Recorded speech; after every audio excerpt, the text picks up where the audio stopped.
Dr Oula Amrouni est une chercheuse à l'Institut national des sciences et technologies de la mer de Tunisie.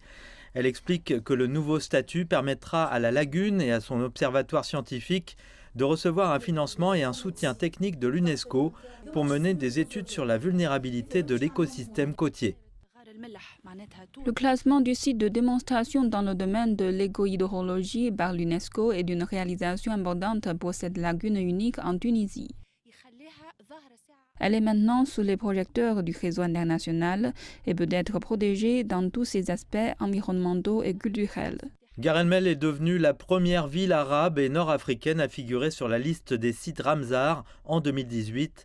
Rappelons que la convention de Ramsar de l'UNESCO a pour objectif d'enrayer la disparition progressive des zones humides et de valoriser leur rôle économique, culturel et scientifique, ainsi que leurs valeurs récréatives.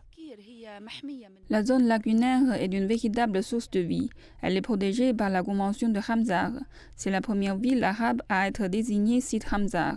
Les habitants de Gar El Mel vivent de la lagune. Ils sont soit agriculteurs sur les zones humides, soit pêcheurs, soit les deux.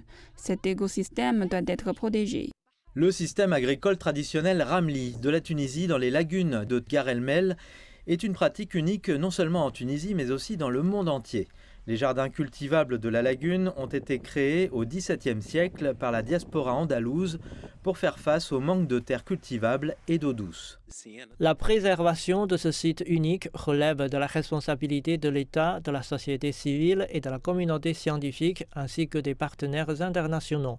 L'écosystème de cette lagune et son patrimoine culturel et hydraulique profitent aux locaux et à l'humanité entière. Ramli signifie sur le sable et est le socle des pratiques agricoles qui consistent à cultiver sur les zones sableuses de Gar El Mel.